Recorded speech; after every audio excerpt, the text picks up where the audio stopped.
La historia se repite dos veces.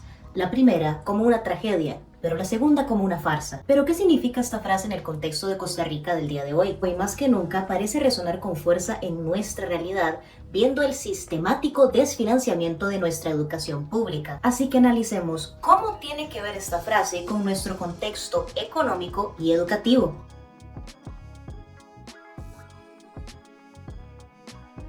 La diputada Pilar Cisneros, extrema derecha, y el oficialismo parece que no se están preocupando por el futuro de la economía de nuestro país. para nada, pero para nada, en absoluto. Ya que lo que está en juego es algo mucho más importante que simples números en un presupuesto. El pasado 16 de septiembre, la diputada Pilar Cisneros del oficialismo debatió con el diputado Jonathan Acuña del Frente Amplio y utilizó las mismas justificaciones y discursos que está utilizando el gobierno para taparse la cara frente al deterioro de la educación pública desde el nivel más básico de primaria hasta la universidad. Este es un discurso que trata de polarizar a la población con objetivos políticos y electorales para el 2026. Pero el rector de la universidad es un hipócrita para que le den más plata y le den más plata a las universidades, en detrimento de las escuelas y de los colegios. No se vale. Ellos se llevan más del 20% del MEP, a pesar de que tienen la quinta parte o menos de los estudiantes que tiene el MEP. ¿Cómo no? Están mucho más preparados los universitarios con chorros de plata que los pobres chiquitos en la escuela de Limoncito, llevando agua y clases en un galerón a 38 o 40 grados de temperatura. Es decir, la gente más acomodada, porque en eso le doy la razón a don Jonathan, no es que son los más ricos de los ricos, aunque los más ricos de los ricos también están en la Universidad de Costa Rica pagando la cochinada de matrícula que les cobran.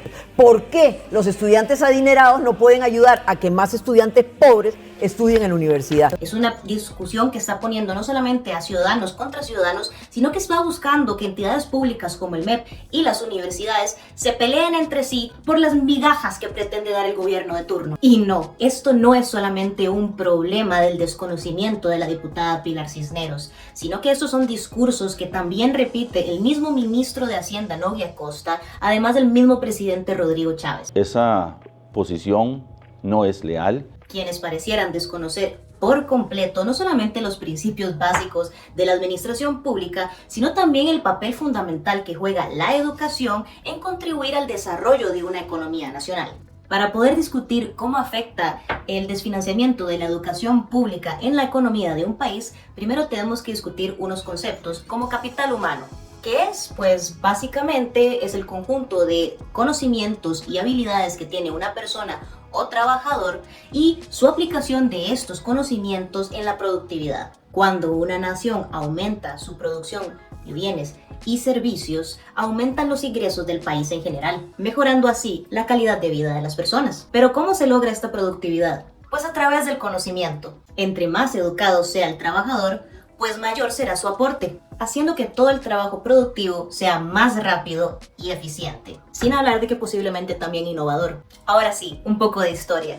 Desde más o menos la década de 1940-1950, Costa Rica entendió el valor que representa el pilar como la educación pública en el desarrollo de un país. Según el historiador costarricense Iván Molina, entre 1961 y 1977 la inversión en educación pública ayudó a disminuir en un 50% la pobreza del país. Economistas como Abarca y Ramírez demuestran cómo entre 1960 y 1980 el capital humano contribuyó a la economía costarricense en un 42%, y esto es tomando en cuenta cómo teníamos un crecimiento anual en esas fechas de aproximadamente un 6% anual del PIB. Pero con la crisis de los 80s, este crecimiento se desplomó y a su vez se trajo abajo muchísimos avances en la inversión en educación pública. A pesar de que el país alcanzó unos niveles extraordinarios de crecimiento, no pudo replicar estas cifras sino hasta inicios del siglo XXI. Esto no es una coincidencia, esto a su vez bien es un producto directo de la disminución del gasto público en educación en el país. Estudios del Banco Interamericano del Desarrollo y del Banco de Costa Rica también afirman que la reducción en el presupuesto de educación desde los años 80 ha sido uno de los tantos factores que limitaron este crecimiento económico por décadas. Y ahora vemos en pleno siglo XXI cómo esta farsa que mencionábamos al inicio se repite, pero con diferentes actores. El oficialismo insiste en recortar a la educación en todos sus niveles y los discursos que escuchamos no son nada nuevos. son algo más que agregar a la lista interminable de farsas y promesas incumplidas de parte de gobiernos de turno, pero con el agregado de que el deterioro de la educación pública afecta directamente la calidad de nuestras vidas como ciudadanos costarricenses y también limita las posibilidades de progreso del país a corto, mediano y largo plazo. Es crucial que no le hagamos caso a la politiquería de turno del gobierno ni a sus representantes y títeres. Es crucial que entendamos el papel fundamental que juega la inversión en educación pública en el desarrollo de nuestro país por generaciones futuras. No podemos permitir que este ciclo de recortes y desfinanciamiento continúe. El futuro de Costa Rica está en juego. Al final estamos viviendo una farsa, sí, pero no menos trágica, ya que estamos viviendo en los mismos errores del pasado que nos han empantanado por generaciones. Es una farsa pensar que estos errores de hoy en día no van a tener sus consecuencias sonadas por décadas. Si de verdad queremos un país más justo, con oportunidades para todos, debemos defender la educación pública como un pilar fundamental de nuestra patria. Quien sea que les diga que es solamente un gasto les está mintiendo. No es solo un gasto. Es la inversión para el futuro de Costa Rica y los futuros costarricenses del porvenir. Y viva Costa Rica, su educación, su salud y su cultura.